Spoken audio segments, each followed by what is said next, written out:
کما قال علیہ الصلاۃ والسلام۔ میرے قابل احترام عزیز دوستو، بزرگوں اور بھائیو، اللہ رب العزت نے فضل فرمایا، کرم فرمایا، رحم فرمایا مجھے اور آپ کو آج اس مدرسے کے پروگرام جو بچوں کی دستار بندی، دستار فضیلت کے موقع پر مجمع کو جمع کیا گیا ہے، اور یہاں ہر ماہ خانقاہ کا ذکر بھی ہوتا ہے۔ اس موقع پر آپ حضرات جمع ہوتے ہیں۔ اللہ پاک آپ حضرات کے جمع ہونے کو، آنے کو قبول فرمائے، اور اس ادارے کے اساتذہ کی محنت کو، معاونین کے تعاون کو، قربانی دینے والوں کی قربانیوں کو اللہ پاک اپنے بارگاہ میں شرف قبولیت عطا فرمائے۔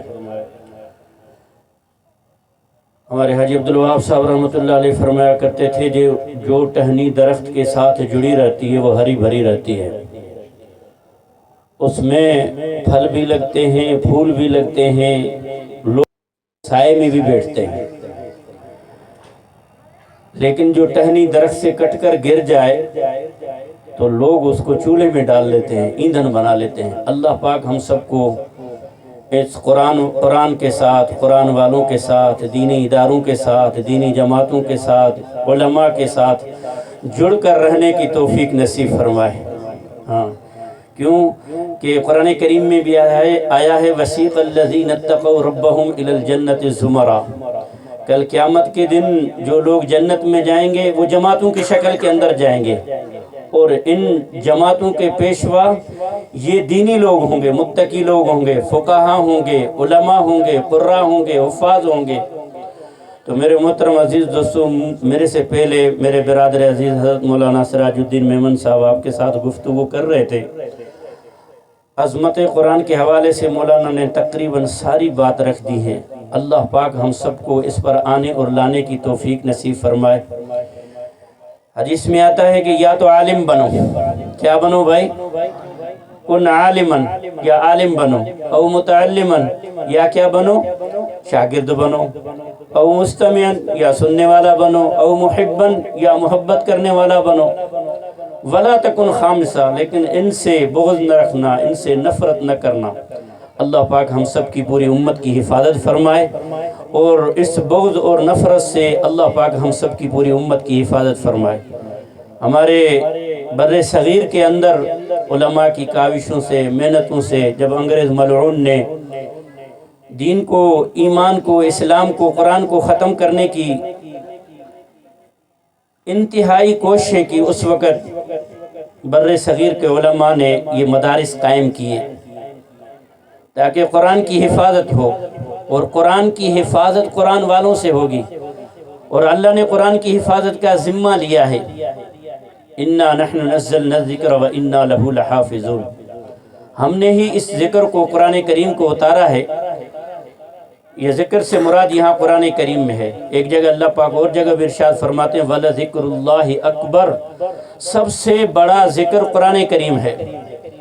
تو فرمایا کہ ہم اس قرآن کریم کی حفاظت، ہم نے اس کو نازل کیا ہے، اور ہم ہی اس کی حفاظت کریں گے۔ اب قرآن کی حفاظت ہوگی قرآن والوں سے، اس لیے اللہ نے قرآن کریم میں علماء کی تعریف فرمائی، فرمایا سب سے زیادہ ڈرنے والے انما یخشی اللہ من عبادہ العلماء، یہ علماء کی جماعت ہے، علماء کی جماعت ہے۔ اس لیے میرے محترم عزیز دوستو، ان کے ساتھ میں نے شروع میں عرض کیا کہ جڑے رہیں۔ حدیث پاک میں آتا ہے کل قیامت کے دن اللہ پاک اعلان کریں گے، حساب کتاب ہونے سے ساری دنیا جمع ہوگی، اللہ پاک اعلان کریں گے این الفقہاء این العلماء، کہاں ہیں فقیہ لوگ، کہاں ہیں علماء لوگ جو لوگوں کی دینی رہبری کیا کرتے تھے، لوگوں کو مسائل بتلاتے تھے، سنت بتلاتے تھے، شریعت بتلاتے تھے، حق بتلاتے تھے، اور رسول اکرم صلی اللہ علیہ وسلم کی پاکیزہ زندگی سکھاتے تھے، بتلاتے تھے۔ یقین جانو جب ہم نواب شاہ سے بھی یہاں پہنچے، مدرسے کے بچوں نے ہمارا استقبال کیا اور ہم سے مصافحہ کیا، تو سنت کے مطابق انہوں نے مصافحہ کیا، سلام کیا، دل خوش ہوا کہ ان دینی درسگاہوں کے اندر رسول اکرم صلی اللہ علیہ وسلم کی رسالت کا مقصد پورا ہوتا ہے۔ اس لیے میرے محترم عزیز دوستو، فرمایا یا عالم بنو یا طالب علم بنو، تو میرے محترم عزیز دوستو اعلان ہوگا این الفقہا این العلماء، کہاں ہیں فقیہ لوگ، علماء؟ وہ جمع ہوں گے بغیر حساب کتاب کے۔ حضرت معاذ بن جبل رضی اللہ تعالیٰ عنہ کے جھنڈے تلے جمع ہوں گے اور بغیر حساب کتاب کے جنت میں چلے جائیں گے۔ یہ سارے علماء حضرت معاذ رضی اللہ تعالیٰ عنہ کے پیچھے جنت میں چلے جائیں گے۔ پھر دوسرا اعلان ہوگا این المعزنون، این المعزنون، کہاں ہیں مؤذنین جو دنیا میں آذانوں کو بلند کرتے تھے؟ یہ آذان دعوت ہے، دعوت تامہ پڑھتے ہیں نا، رب هذه الدعوت التامہ۔ تو یہ لوگ بھی سارے جمع ہوں گے اور بغیر حساب کتاب کے یہ لوگ بھی جنت میں چلے جائیں گے۔ اور اس کے بعد میرے محترم عزیز دوستو تیسرا اعلان بھی ہوگا این الامرون بالمعروف والناہون عن المنکر، کہاں ہیں وہ لوگ جو دنیا میں نیکیوں کو پھیلاتے تھے، معروفات کو پھیلاتے تھے، منکرات سے روکتے تھے؟ یہ لوگ بھی جمع ہوں گے، یہ لوگ بھی بغیر حساب کتاب کے جنت میں چلے جائیں گے۔ اور میرے محترم عزیز دوستو اس کے بعد حساب کتاب شروع ہوگا، اس کے بعد حساب کتاب شروع ہوگا۔ تو اللہ ہمیں ان علماء کی قدردانی کرنے کی توفیق نصیب فرمائے۔ آپ نے مولانا کو کچھ بچے دیے ہیں، مولانا نے بتلایا کہ 150 بچے ہمارے پاس ہیں، چھوٹی سی مسجد ہے، میں نے دیکھی مسجد بھی چھوٹی اور 4 صفوں کی مسجد ہے اور کئی سالوں سے ایسے کھڑی ہے، ہاں، اور 150 بچے، ایک واش روم ہے بچوں کا۔ میرے محترم عزیز دوستو یہ علماء، ان کا کام نہیں ہے کہ میرے محترم عزیز دوستو یہ در در پر جائیں، ان کو قرآن پڑھانے کے مواقع آپ فراہم کریں۔ حضرت تھانوی قدس سرہ نے لکھا ہے کل قیامت کے دن بعض ایسے لوگ ہوں گے جن کی گردنیں ماری جائیں گی کہ اللہ نے تمہیں دنیا میں بہت کچھ دیا تھا لیکن میرے نام پر تم نے نہیں لگایا۔ تو میرے محترم عزیز دوستو وتعاونوا علی البر والتقوی، تقوی اور نیکی پر معاون اور مددگار بنو۔ اب میرے محترم عزیز دوستو علماء کا کام کیا ہے؟ علماء کا کام کیا ہے؟ عادل بن کر تقوی کے ساتھ میرے محترم عزیز دوستو امت کی امانت امت تک پہنچائیں۔ اور اللہ کا فضل ہے علماء حق اس کام کو حقیقی میرے محترم عزیز دوستو تعلیم اور تربیت کے ساتھ اور پورے عدل کے ساتھ رسول اکرم صلی اللہ علیہ وسلم کی اس مبارک امانت کو میرے محترم عزیز دوستو پورا کر رہے ہیں۔ اب ہماری بھی کچھ ذمہ داریاں بنتی ہیں، ہماری بھی کچھ ذمہ داریاں بنتے ہیں جن سے یہ معاشرہ قائم ہو۔ ساتھی میری طرف متوجہ ہوں، میں چند باتیں کر کے اپنی بات ختم کروں گا۔ ہماری بھی کچھ ذمہ داریاں بنتی ہیں میرے محترم عزیز دوستو، اس معاشرے کو بنانے کے لیے کچھ رجال چاہیے اور یہ رجال یہ لوگ مدارس کے اندر تیار ہوتے ہیں۔ جسے ہمارے مولانا نے فرمایا نا کہ مخلصین، متقین، علماء، فقہا رسول اکرم صلی اللہ علیہ وسلم کے وراثت کے وارث ان مدارس کے اندر پیدا ہوتے ہیں، جنہوں نے صحیح معنی میں اللہ کے احکامات امت تک پہنچائے اور رسول اکرم صلی اللہ علیہ وسلم کی پاکیزہ زندگی امت تک پہنچائی ہے۔ ہر ایک عمل رسول اکرم صلی اللہ علیہ وسلم کا آج امت تک موجود ہے کہ رسول اکرم اماں جان فرماتی ہیں کہ اندھیرے کا عمل ہے کہ رسول اکرم صلی اللہ علیہ وسلم جب تہجد پڑھتے تھے، اماں جان فرماتی ہیں کہ اس وقت آپ تشہد میں بیٹھتی تھی تو آپ صلی اللہ علیہ وسلم کی انگلیاں کھلی ہوئی ہوتی تھی یا بند ہوتی تھی۔ علماء نے اس کو بھی واضح کیا ہے، ہر چیز امت تک پہنچائی ہے۔ تو میرے محترم عزیز دوستو ان دینی اداروں کی میرے محترم عزیز دوستو بقا ضروری ہے۔ رسول اکرم صلی اللہ علیہ وسلم علم لے کر ایمان لے کر آئے اور علم لے کر آئے، یتلو علیہم آیاتہ ویزکیہم ویعلمہم الکتاب والحکمہ ویزکیہم۔ میرے محترم عزیز دوستو یہ قرآن کریم ہمارے لیے کتاب ہدایت ہے، تزکیے کی کتاب ہے، لیکن میرے محترم عزیز دوستو اس کے کچھ حقوق ہیں۔ قرآن کریم کے حقوق سے پہلے اولاد کے جو ہم پر حقوق ہیں وہ 4 حق ہیں اولاد کے ہم پر، 4 حق ہیں۔ کتنے حق ہیں بھائی؟ ہم پر اولاد کے کتنے حق ہیں؟ 4 حق ہیں۔ سب سے پہلا جس کو اللہ اولاد کی نعمت دے، چاہے بیٹے دے چاہے بیٹیاں دے، اولاد کا حق ہے۔ قاری طیب رحمت اللہ علیہ دارالعلوم دیوبند کے محتمم انہوں نے لکھا ہے جتنا بیٹے کو تعلیم دینے کا حق سمجھتے ہو ایسے ہی بیٹی کی تعلیم کا بھی حق سمجھو، اس کو بھی قرآن و سنت کی تعلیم دو۔ اور مدینے کی زندگی میں بیٹیوں کو بھی تربیت اور تعلیم کے ساتھ آراستہ کیا جاتا تھا، ان کے ایمان کا امتحان لیا جاتا، کتابوں میں موجود ہے۔ اولاد کا سب سے پہلا حق اس کا نام صحیح رکھو. کیا رکھو بھائی؟ آج پتہ نہیں کیا کیا فلمی نام ہمارے بچوں میں داخل ہو گئے اور اخباری نام، پتہ نہیں کیا کیا ایسے جدت کے ساتھ نام آئے ہیں، جن ناموں کی مشابہت جو رسول اکرم صلی اللہ علیہ وسلم نے نام بتلائے، اسلامی نام بتائے گئے، ہمارے نام وہ نہیں رکھے جاتے. پہلی نیت کر لو کہ اللہ جب اولاد کی نعمت عطا فرمائیں گے تو اس کا نام جو رسول اکرم صلی اللہ علیہ وسلم نے نام بتلائے وہ نام رکھیں گے انشاءاللہ. پہلا اولاد کا حق اس کا نام صحیح رکھا جائے، اور اولاد کا دوسرا حق اس کی تربیت کی جائے، اور یہ تربیت کی جگہ ہیں. اللہ ہم سب کو اس میں آنے اور لانے کی توفیق نصیب فرمائے.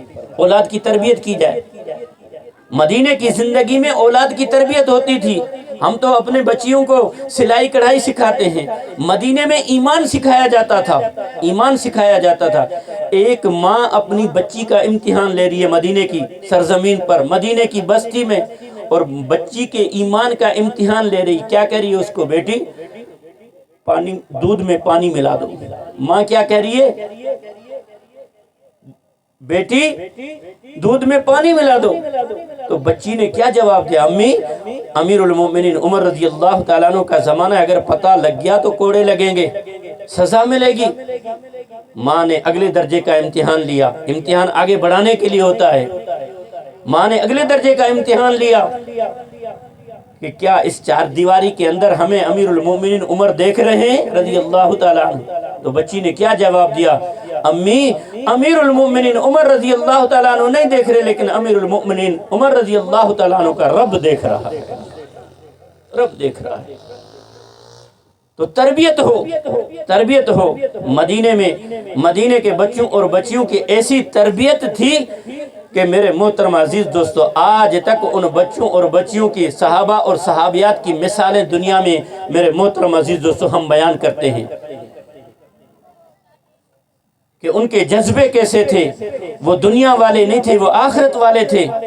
تو قرآن کریم نے اولاد کا دوسرا حق جو امت کو بتایا ہے وہ اولاد کی تربیت ہے.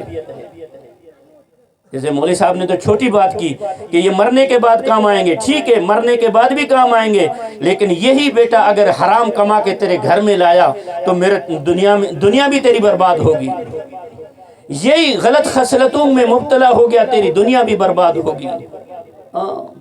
یہی اگر غلط رخ پر چلا تو تیرے خاندان کی ہلاکت کا، تیرے گھر کی ہلاکت کا سبب اور ذریعہ یہی اولاد بنے گی. اسی لیے دوسرے نمبر پر اولاد کی تربیت ہے.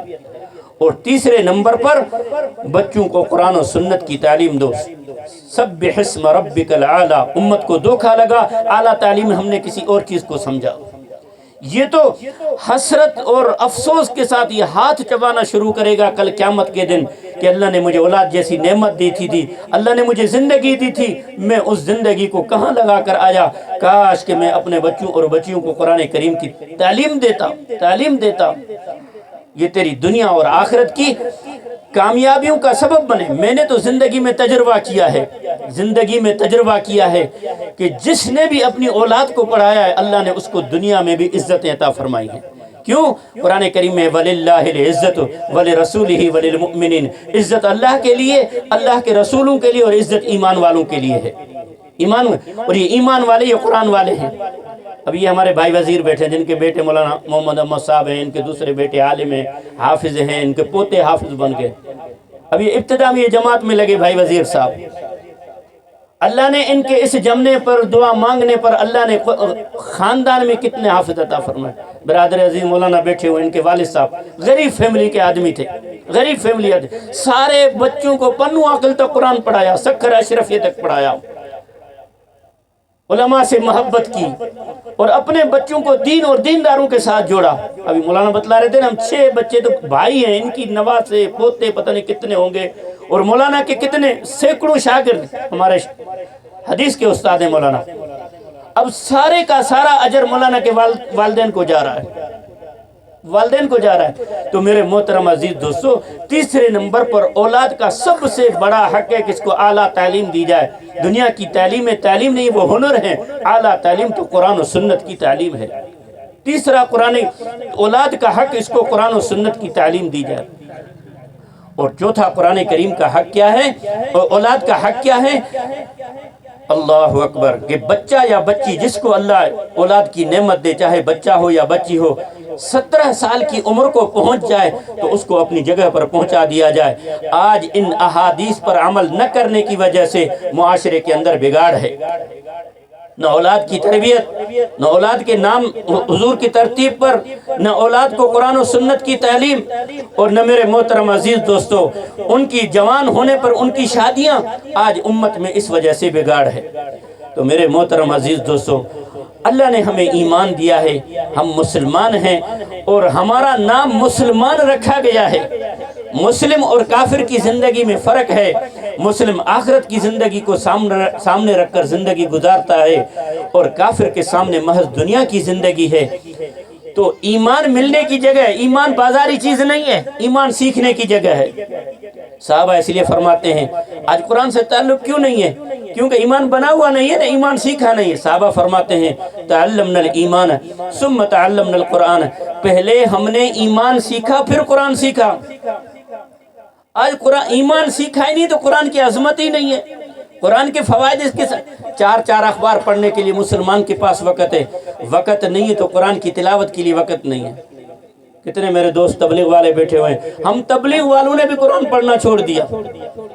ابھی دارالعلوم فیصل آباد کے شیخ الحدیث آئے تھے قاضی احمد میں، وہ فرما رہے تھے کہ تبلیغ کے بانی اور پوری دنیا کے امیر حضرت جی مولانا انعام الحسن رحمۃ اللہ علیہ رمضان المبارک میں 60 قرآن کریم پڑھتے تھے، ایک دن کو ایک رات کو۔ امت کے ساتھ قرآن کا بڑا جوڑ رہا ہے، آج ہمارے پاس قرآن کے ساتھ ہمارا کوئی جوڑ ہی نہیں ہے۔ فضائل کے اندر حضرت شیخ نے لکھا ہے کہ جو مسلمان روزانہ صرف 3 سورتیں پڑھے، سورہ رحمان، سورہ واقعہ اور سورہ حدید، 3 سورتوں کی تلاوت کرے، یہ شخص روزانہ جنت الفردوس والوں میں سے پکارا جاتا ہے، جنت الفردوس والوں میں سے پکارا جاتا ہے۔ آج قرآن کے ساتھ جوڑ نہیں ہے۔ امت کا قرآن کے ساتھ کتنا جوڑ تھا؟ ایک صحابی رسول روایت کرتے ہیں کہ میں نے حضرت عثمان رضی اللہ تعالیٰ عنہ کو حرم مکہ میں اس حال میں دیکھا کہ زمزم کے کنویں سے وضو فرما کر تشریف لائے اور وضو کا پانی داڑھی مبارک سے ٹپک رہا تھا، اور آپ رضی اللہ تعالیٰ عنہ نے 2 رکعت نماز کی نیت باندھی اور فجر تک حضرت عثمان رضی اللہ تعالیٰ عنہ نے پورا قرآن کریم 2 رکعت میں پڑھ ڈالا۔ آج ہمارے پاس قرآن کریم کا تلاوت کے لیے وقت ہی نہیں ہے۔ زیادہ سے زیادہ پڑھ لیں گے، فاقے کی ڈر کی وجہ سے واقعہ پڑھ لیں گے، کبھی کبھی کوئی زیادہ جوش آ گیا سورہ یاسین پڑھ لیں گے۔ میرے محترم عزیز دوستو، اللہ نے ہمیں مسلمان بنایا ہے اور ہمارے قرآن دیا ہے۔ ذالک الکتاب لا ریب فیہ ھدی للمتقین، اللہ نے قرآن کا تعارف کرایا کہ یہ وہ کتاب ہے جس میں کسی قسم کی شک کی گنجائش نہیں ہے، یہ کتاب ہدایت ہے، لیکن کن کے لیے؟ تقوی والوں کے لیے، اور تقوی ایمان کے ساتھ جڑا ہوا ہے، اور ایمان کی محنت کے ساتھ جڑی ہوئی ہے۔ کتنی مرتبہ آپ ماہانہ یہاں خانقاہ میں ذکر کے لیے آتے ہیں، ذکر کے عادی ہو گئے؟ ذکر کے لیے تو یہاں اجتماعی مجلس تو اس لیے مسلمانوں کو اجتماع کیا جاتا ہے کہ ان کی انفرادی زندگی میں، ابھی قرآنوں کے جوڑ میں حضرات بتلا رہے تھے کہ رسول اکرم صلی اللہ علیہ وسلم علم اور ذکر لے کر آئے، لیکن ذکر سے مسلمان اتنا غافل ہے، کسی چیز سے غافل نہیں ہے۔ اور صوفیہ کے نزدیک لکھا ہے، اہل تصوف نے لکھا ہے، جو دم غافل سو دم کافر لکھا ہے۔ ہم کتنا ذکر سے غافل ہیں۔ اور آج ہی اپنے تعلیم کے حلقے میں ہم نے حدیث پڑھی، کل قیامت کے دن مسلمان کو کسی چیز کا قلق اور افسوس نہیں ہوگا، لیکن ایک چیز کا قلق اور افسوس ضرور ہوگا، جو گھڑی دنیا میں اللہ کے ذکر کے بغیر گزر گئی ہو۔ تو بھائی جتنے حافظ یہاں بیٹھے ہوئے ہیں، روزانہ 3 پارے تاکہ ان کا قرآن محفوظ رہ سکے، ہاں، اور جو غیر حافظ ہیں روزانہ چاند کی تاریخ کے اعتبار سے 1 پارہ قرآن کریم کی تلاوت کریں۔ ٹھیک ہے، ہم نے اپنے بچوں کو پڑھا دیا، یہ بھی ہمارے لیے بخشش کا سامان ہے، لیکن ہمارا قرآن کے ساتھ کتنا جوڑ ہے، ہمارا نماز کے ساتھ کتنا جوڑ ہے، ہماری نمازوں کا کیا حال ہے؟ بچہ حافظ بن رہا ہے اور اپنی نمازیں غائب ہیں۔ میرے محترم عزیز دوستو، جو نمازوں کا اہتمام کرے گا وہ اللہ کے ذمے میں آ جاتا ہے۔ من صلی صلاۃ الفجر فہو فی ذمۃ اللہ تعالی، جو فجر کی نماز جماعت کے ساتھ ادا کر لے وہ اللہ کے ذمے میں آ جاتا ہے، اس کو کوئی گولی مارے اس پر گولی اثر نہیں کرے گی۔ حجاج بن یوسف کے زمانے میں حضرت عبداللہ ابن عمر اپنے بیٹے حضرت سالم رضی اللہ تعالیٰ عنہ کے ساتھ گزر رہے تھے عراق سے، تو حجاج کے ساتھ ملاقات ہوئی، حجاج نے بلایا تو بیٹھے ہوئے تھے حجاج کے پاس، فجر کی نماز کے بعد کا وقت تھا، عبداللہ ابن عمر خود بھی بیٹھے ہوئے، ان کے بیٹے حضرت سالم رضی اللہ تعالیٰ عنہ بیٹھے ہوئے تھے، تو ان کے سامنے حجاج بہت سفاک اور قاتل تھا، اتنے ظالم ہونے کی، اس کی ظلم کی وجہ سے اس پر کفر کا فتویٰ لگ چکا تھا، لیکن اتنے بڑے ظالم ہونے کے باوجود تارک صلاۃ نہیں تھا، نماز پڑھتا تھا۔ اس زمانے میں علماء کا فتویٰ تھا جو نماز چھوڑتا ہے وہ کافر ہے، وہ مسلمان نہیں ہے۔ تو عبداللہ ابن عمر رضی اللہ تعالیٰ عنہ بیٹھے ہوئے تھے، تو ایک قیدی کو لایا گیا اور لکھا ہے کہ اس قیدی کا چہرہ انگارے کی طرح چمک رہا تھا، اتنا خوبصورت وہ قیدی تھا۔ حضرت حجاج بن یوسف نے حضرت سالم کو بلایا، حضرت عمر کے پوتے کو، اور اس قیدی کا بازو اس کے ہاتھ میں دیا، جا اس کو وہاں جہاں ہم لوگوں کو قتل کرتے ہیں وہاں اس کی گردن اڑا کے آ جاؤ۔ حضرت سالم رضی اللہ تعالیٰ عنہ نے حجاج کی بات مانی، اس کو ہاتھ سے لیا، اس کو قتل کرنے کے لیے لے گئے۔ راستے میں حضرت سالم نے اس سے پوچھا، ایک بات قسم دے کر پوچھتا ہوں، کیا آج تو نے فجر کی نماز جماعت کے ساتھ پڑھی ہے؟ تو اس قیدی نے قسم کھائی کہ اللہ کی قسم میں نے فجر کی نماز جماعت کے ساتھ ادا کی ہے۔ تو حضرت سالم رضی اللہ تعالیٰ عنہ نے اس کو چھوڑ دیا، کہنے لگے ایسی جگہ بھاگ جا جہاں تجھے کوئی پکڑ نہ سکے، دیکھ نہ سکے۔ حضرت سالم واپس آئے، تلوار لا کر رکھی۔ حجاج بڑا سمجھدار آدمی تھا، اس نے دیکھا تلوار پر کوئی خون کا نشان نہیں ہے، لگتا ایسے ہے جیسے عمر کے پوتے نے آج قیدی کو بھگا دیا، حالانکہ اس پر تو سزا واجب تھی۔ تو حضرت سالم سے پوچھا کہ تو نے اس کو قتل نہیں کیا؟ تو حضرت سالم نے حدیث پیش کی کہ حجاج، یہ میں نے روایت اپنے باب اس عبداللہ سے سنی ہے، انہوں نے عمر سے سنی ہے، انہوں نے رسول اکرم صلی اللہ علیہ وسلم سے سنی ہے کہ جس شخص نے فجر کی نماز کو من صلی صلاۃ الفجر مع الجماع فہو فی ذمۃ اللہ، وہ اللہ کے ذمے میں آ جاتا ہے۔ کون ہوتے ہیں آپ اور میں اس کو قتل کرنے والے؟ کہ اللہ کے رسول نے اس کو ذمے میں وہ شخص آ گیا، اللہ کے ذمے میں آ گیا، میں اس کو قتل نہیں کر سکتا تھا۔ حجاج ٹھنڈا ہو گیا۔ حضرت عبداللہ ابن عمر اٹھے اور اپنے بیٹے کا ماتھا چوما کہ میں نے تیرا نام ہی سالم اس لیے رکھا تھا کہ تیری وجہ سے امت کو سلامتی ملے گی۔ تو میرے محترم عزیز دوستو، موقع محل کا علم یہ علماء جانتے ہیں، اپنے بچوں کو ان کے پاس بھیجا، ان پر اعتماد کریں، ان کو قرآن و سنت پڑھنے پڑھانے میں دیں، ان کو بھیک مانگنے میں نہ لگائیں کہ اینٹوں کا بندوبست بھی یہ کریں اور لوہے کا بندوبست بھی یہ کریں، ورنہ کل قیامت کے دن ہم اللہ کے ہاں مجرم ہوں گے۔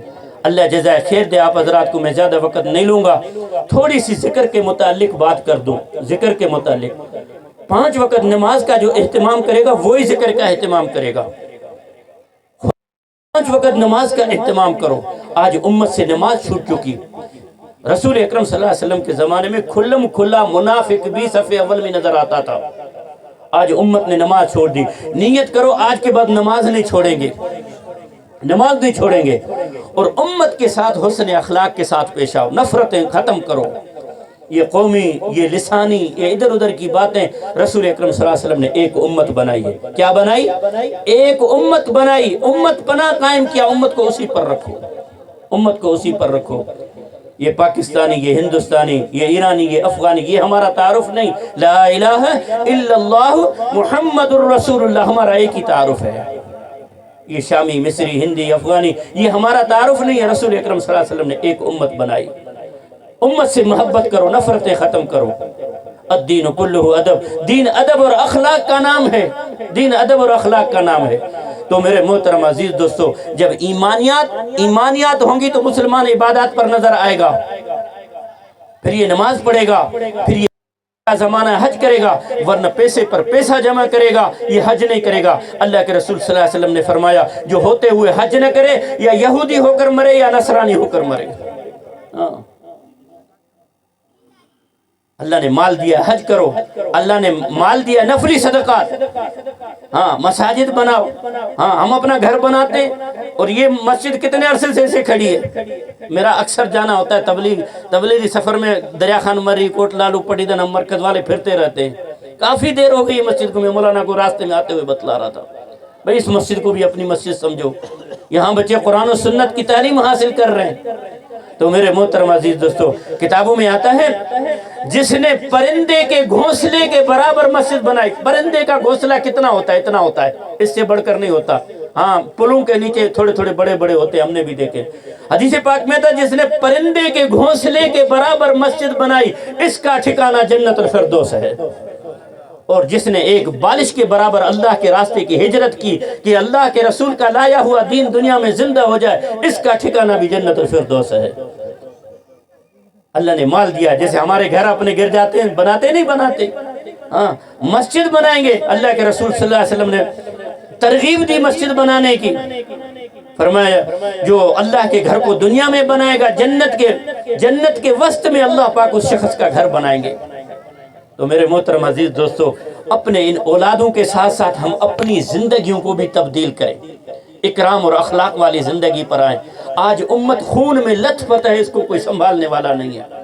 اگر میرا خدا نہ خواستہ بیٹا گھر سے گاڑی لے کے نکلے، ایکسیڈنٹ ہو جائے، وہ خون میں لت پت اور میں اس کو کوسوں اور پیٹوں اور ماروں، کیوں تو نے گاڑی نکالی، کیوں تو مرا، کیوں تیرا ایکسیڈنٹ ہوا؟ تو میرے محترم عزیز دوستو، یہ باتیں اس وقت کے کہنے کی نہیں. اس وقت کا عمل یہ ہے بچے کو سینے سے لگانا، امت کو سینے کے ساتھ. حاجی صاحب رحمۃ اللہ علیہ فرماتے تھے آج امت کو سینے کے ساتھ لگانے کے لیے کوئی تیار ہی نہیں. تیاری ہر ایک کو سینے کے ساتھ لگاؤ، اور جو عمل کرو اللہ کی رضا کے لیے کرو. کس کے لیے کرنا ہے بھائی؟ ہاں، اللہ کے لیے کرنا ہے. فرمایا دائیں ہاتھ سے دو، بائیں ہاتھ کو پتہ نہ چلے. اینٹوں کی گاڑی آ کر گرے یہاں اور پتہ نہ ہو مدرسے کے محتموں کو کس نے بھیجی ہے. ہم تو گھڑی بھی بناتے ہیں، گھڑی بھی مسجد کو دیکھتے ہیں، لکھتے ہیں ہاں عبد الرحمن اینڈ سنس، کہ عبد الرحمن اور اس کے بیٹوں نے بھیجی ہے. ہاں، ہر عمل اللہ کی رضا کے لیے. بھیجنے والا جو دے رہا ہے اس کے دینے کو دینے والا دیکھ رہا ہے.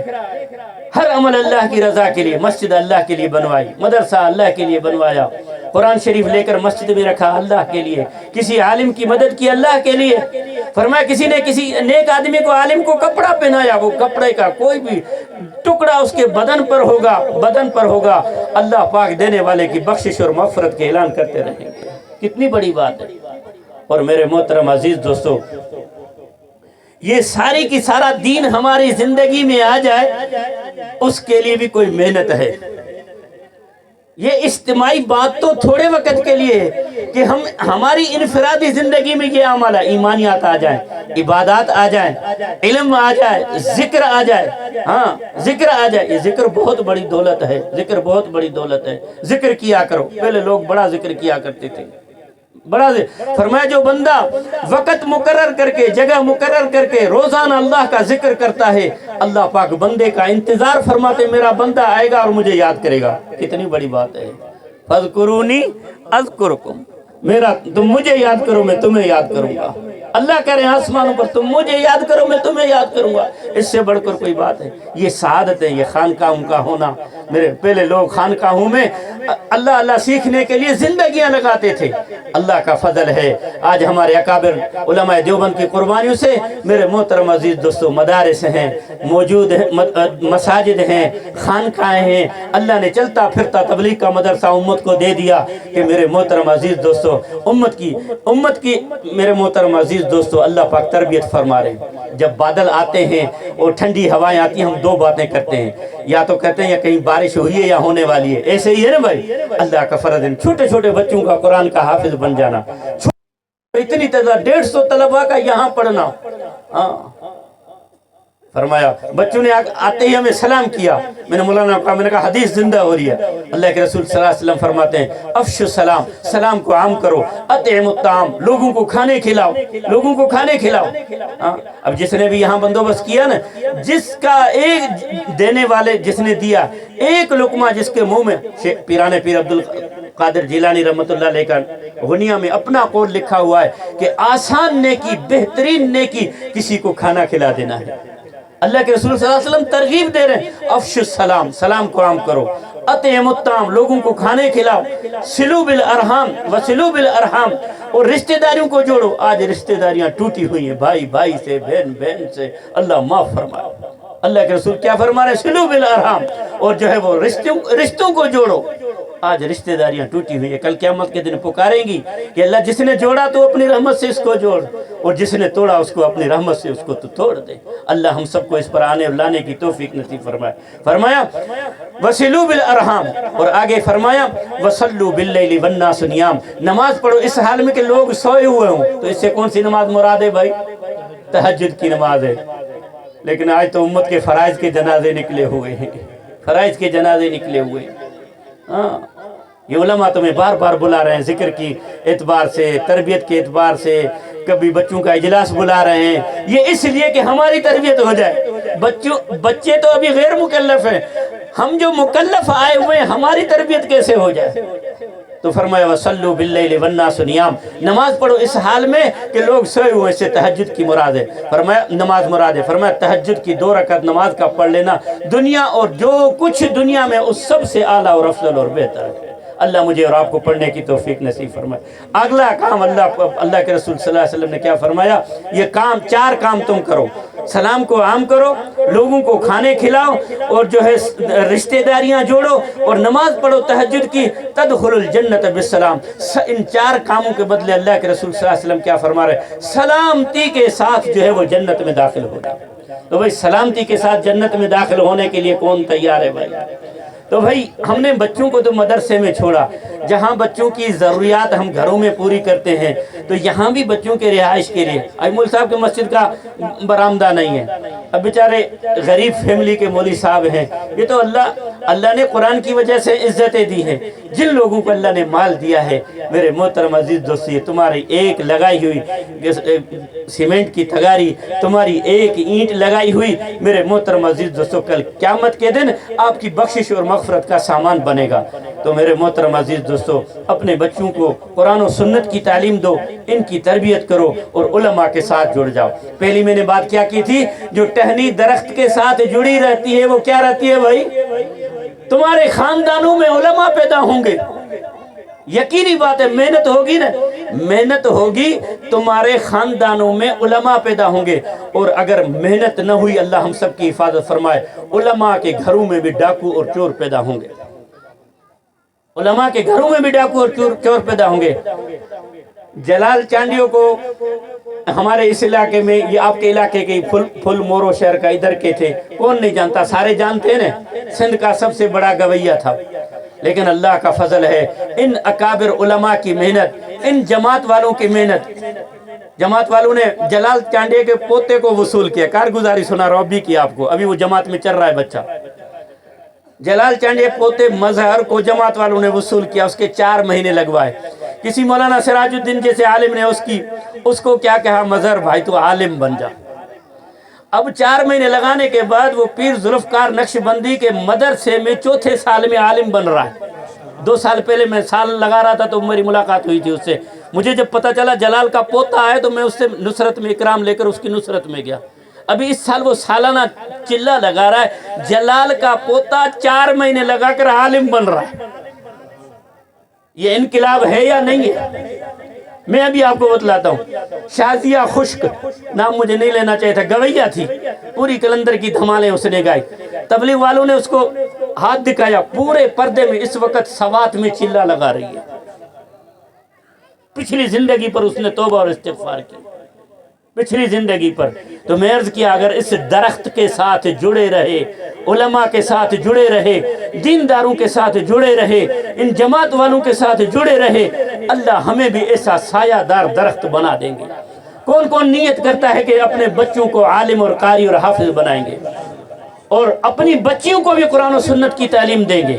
اپنی بچیوں کا بھی اتنا ہی حق ہے۔ میں نے اپنے استاد محترم مفتی اویس صاحب رحمۃ اللہ علیہ گجرانوالہ والوں سے کہا، میں نے کہا بچیاں اگلی زندگی میں قرآن کی کیسی حفاظت کریں گی؟ فرمایا تمہارے ذمے ہے، تمہارے ذمے ہے اس کو یاد کرا دینا، اگلا ذمہ اللہ کا اور رسول بندی کا ہے۔ قاری طیب رحمۃ اللہ علیہ دارالعلوم دیوبند کی 4 بیٹیاں تھیں، 4 بیٹیاں جو ہے 17 کی قاریہ تھیں۔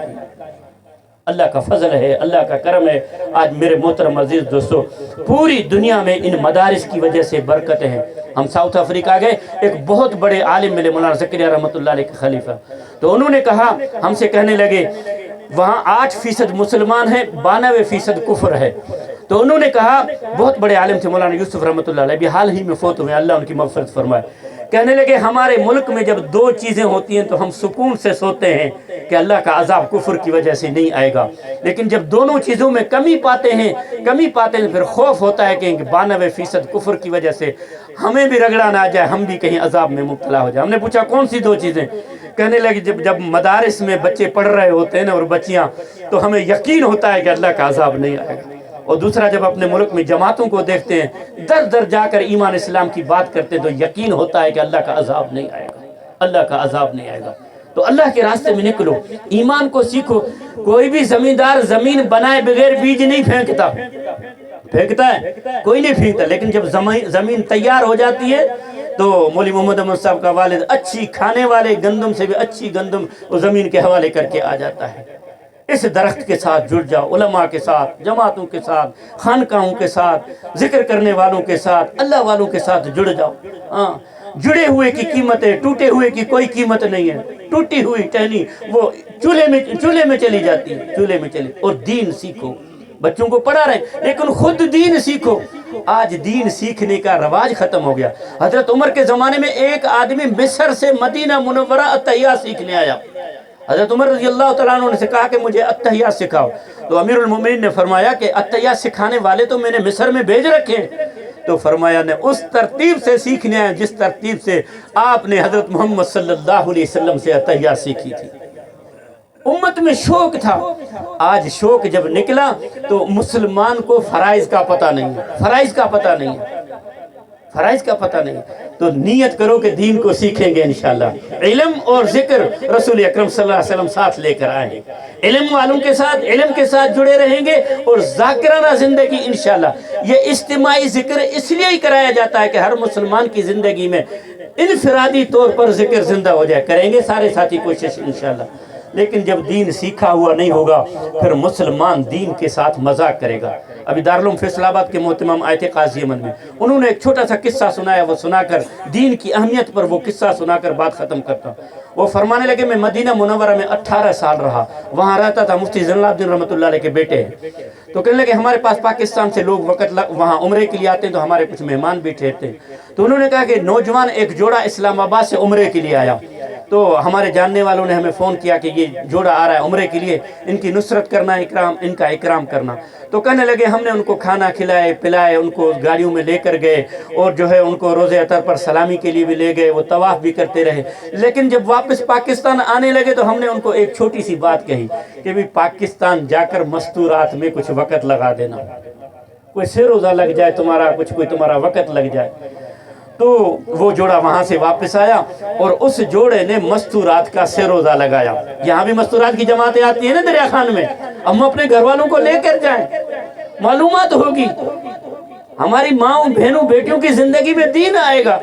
تو وہ جوڑا سے روزے میں گیا، جب سے روزہ لگا کے واپس آئے تو انہوں نے مدینہ منورہ مولانا کو فون کیا اور مستقل فون پر یہ جوڑا رو رہا تھا۔ تو مولانا نے کہا کہ اللہ پاک آپ کی صحیح کو قبول فرمائے، عمرے کو قبول فرمائے، زیارتوں کو قبول فرمائے، آپ تو یہاں سے اچھے حال میں گیا، مستقل کیوں رو رہے؟ تو اس جوڑے نے کہا کہ ہم دنیاوی فیملی سے تعلق رکھنے والے تھے، دین ہمارے پاس نہیں تھا، ہم بیت اللہ میں بھی بے غسل طواف کرتے رہے، رسول اکرم صلی اللہ علیہ وسلم کے روزہ اطہر کے سامنے بھی بے غسلے کھڑے ہوتے رہے، ہمیں غسل کے فرائض کا پتہ نہیں تھا۔ کتنی امت میں کمی ہے۔ یہاں ہماری تاج کالونی نواب شاہ میں ایک جماعت آئی کراچی کی، انہوں نے تاج کالونی کی بہنوں سے مذاکرہ کیا، بہن آپ فجر کی نماز کیسے پڑھتی ہیں؟ تو ایک بہن نے جواب دیا کہ پہلے میں فرض پڑھتی ہوں پھر سنت پڑھتی ہوں۔ مردوں کو ہی پتہ نہیں تو عورتوں کو کیسے پتہ؟ اللہ کا فضل ہے، کرم ہے، علماء کی محنتیں ہیں۔ یہاں آج ایک بچی نے بھی قرآن کریم ناظرہ جو ہے وہ مکمل کیا۔ کل ہی میں اور مولانا ایک بیان میں سن رہے تھے کہ جس حدیث کے حوالے سے کہ جن والدین نے اپنے اولاد کو ناظرہ قرآن پڑھایا، بچے یا بچی کو، اللہ پاک اس کے والدین کے اگلے پچھلے زندگی کے سارے گناہوں کو معاف فرما دیتے ہیں۔ ہاں، سارے گناہوں کو معاف فرما دیں گے، اور جو حافظ بنائے گا اس کو تو سورج سے زیادہ چمکدار روشن، میرے محترم عزیز دوستو، جنت کے جوڑے اور تاج پہنائے جائیں گے۔ تو نیت کرو کہ اولاد کے ساتھ ساتھ اپنی بھی تربیت کریں گے۔ ان علماء کے پاس آ کر ابھی تک وہی 10 صورتیں تبلیغ والوں کی صحیح یاد نہیں ہوئی، اپنے علماء کے پاس آؤ، کوئی 1 پارہ، کوئی 2 پارے، کچھ آگے تو بڑھیں، جیسے مولانا نے فرمایا کم سے کم ہمیں ہر رکعت کی ہر صورت تو آنی چاہیے۔ تو یہ باتیں صرف سننے کے لیے نہیں ہیں، یہ عمل میں لانے کے لیے ہیں۔ آج میں نے قرآن کی بات سنی کہ قرآن ایسی کتاب ہے تو میں قرآن کی تلاوت والا بن جاؤں، میں نے نماز کی بات سنی تو میں نماز والا بن جاؤں، میں ذکر کی بات سنی ذکر والا بن جاؤں، میں نے اکرام کی بات سنی اکرام کرنے والے بن جاؤں، میں نے اخلاص کی بات سنی اخلاص کرنے والا بن جاؤں، میں نے صلہ رحمی کی بات سنی صلہ رحمی کرنے والا بن جاؤں۔ میرے محترم عزیز دوستو، میں نے اللہ کے لیے خرچ کرنے کی بات سنی تو میں اللہ کے لیے خرچ کرنے والا بن جاؤں۔ اللہ سے دعا ہے اللہ پاک ہم سب کو اس سایہ میرے محترم عزیز دار درخت کے ساتھ جڑنے کی اور جوڑنے کی توفیق نصیب فرمائے، ان علماء کے ساتھ جڑنے کی محبت کرنے کی۔ میرے محترم عزیز دوستو، اللہ پاک ہم سب کو اس کی توفیق عطا فرمائے۔ کل قیامت کے دن اللہ پاک علماء کو سفارش کا حق عطا فرمائیں گے۔ کئی روایتیں ایسی بھی ہیں کہ 70 آدمی یا 70 خاندانوں کو بھی علماء جو ہے اللہ سے بخشش اور مغفرت کروا کے جنت کے اندر لے کر جائیں گے۔ تو بھی آپ سے گزارش کروں گا، بار بار ہمارا آنا نہیں ہوتا یہاں، یہ جتنا یہاں مجمع بیٹھا ہوا ہے یہ مال جان اللہ کی نعمت بھی ہے، امانت بھی ہے، اور امین کا امانت کے بارے میں میرے محترم عزیز دوستو حق یہ ہے کہ جس نے دیا ہے اس کے نام پر لگایا جائے، مولانا کی مسجد کی تکمیل کی جائے اور اس میں ساتھ دیا جائے، یہ در در نہ جائیں، یہ در در نہ جائیں۔ ان کا کام ہے بیٹھ کر قرآن و سنت پڑھانا، ہاں، لیکن میرے محترم عزیز دوستو اللہ نے جس کو دیا ہے اس کی ذمہ داری ہے کہ ہمارے بچے یہاں پڑھ رہے ہیں، ہمارے نہیں قوم کے بچے پڑھ رہے ہیں، قوم کے بچے ہمارے بچے، یہ مستقبل کے معمار ہیں۔ کسی کے انہی میں سے شاہ ولی اللہ محدث دہلوی بنیں گے، ان میں سے شیخ الہند بنیں گے، ان میں سے مبلغ اسلام بنیں گے، انہی میں سے داعی اسلام بنیں گے۔ میرے محترم عزیز دوستو جب ہمارے ان نونہال بچوں کی تربیت ہوگی، قرآن و سنت کے مطابق تعلیم ہوگی، ایک معاشرہ قائم ہوگا اور پھر اس معاشرے پر اللہ کی رحمت کی بارش ہوگی اور دنیا میں ایمان اسلام ہی نظر آئے گا۔ اللہ سے دعا ہے اللہ پاک مولانا کی اور معاونین کی ان کوششوں کو محنتوں کو کاوشوں کو قبول فرمائے، اور مولانا کو اللہ پاک اپنے علم پر جو اللہ نے عدل دیا ہے اس عدل کے ساتھ اپنے علاقے میں رہ کر اخلاص کے ساتھ محنت کرنے کی توفیق نصیب فرمائے۔ ان چیزوں کا بدلہ میرے محترم عزیز دوستو دنیا میں ہے ہی نہیں، دنیا میں ہے نہیں۔ جسے موچی جو ہے نا وہ ہیرے کی اور سونے کی کیا قدر جانے، قرآن والوں کی قدر میرے محترم عزیز دوستو تو اللہ نے رکھی ہے۔ کل قیامت کے دن ان سے کہا جائے گا اقرا ورتق ورتل کما کنت ترتل فی الدنیا، اللہ اکبر، قرآن پڑھتا جا، بحث کے درجوں پر چڑھتا چلا جا، تیرا ٹھکانہ وہاں ہے جہاں تو آخری منزل کو پہنچے، آخری درجے کو پہنچے۔ تو میرے محترم عزیز دوستو اگر ہم اس سایہ دار درخت کے ساتھ جڑ گئے اللہ کل علماء کے ساتھ حشر فرمائیں گے۔ حدیث پاک اپنی جگہ پر کھڑی ہے، من تشبہ بقوم فہو منہم، دوسری روایت میں وحشر معہم، جو جس کی مشابہت اختیار کرے گا ان کا حشر انہی کے ساتھ ہوگا۔ خدا کی قسم اگر ان علماء کے ساتھ ہمارا حشر ہو گیا تو بیڑے پار ہو جائیں گے۔ آج اگر دریا خان مری میں اعلان ہو جائے کہ بھائی جتنے بھی دریا خان مری میں وابڈا کے ملازم ہیں وہ فلاں میدان میں جمع ہو جائے فلاں جگہ پر، تو جو وابڈا آفس کو جھاڑو دیتا ہے نا وہ بھی جائے گا کہ میں بھی وابڈا کا ملازم ہوں۔ خدا کی قسم ایسے ہی کل قیامت کے دن جب ابو بکر اور عمر کھڑے ہوں گے، عثمان اور علی کھڑے ہوں گے، جہاں عشرہ مبشرہ صحابہ کھڑے ہوں گے، تابعی تبع تابعی محدثین فقہاء علماء کرام، اللہ ان کے ساتھ ہمیں بھی جوڑ دیں گے۔ اللہ سے دعا ہے اللہ ہم سب کو عمل کی توفیق عطا فرمائے۔ ابھی ذکر ہوگا، اس کے بعد دعا ہوگی، اور اس کے بعد جو ہے انشاءاللہ ان بچوں کی دستار بندی ہوگی۔ ایک بچی ہے اس کی خمار پوشی بھی مولانا کرائیں گے انشاءاللہ۔ اللہ پاک ان بچوں کے طفیل ہم سب آنے والوں کی کامل بخشش اور مغفرت فرمائے، اس بیٹھنے کو آنے کو کہنے سننے کو قبول فرمائے۔ اللہ پاک ہماری خالی جھولیوں کو اور ہمارے خالی ہاتھوں کو اپنی رحمت سے بھر دے۔ وآخر دعوانا ان الحمدللہ رب العالمین۔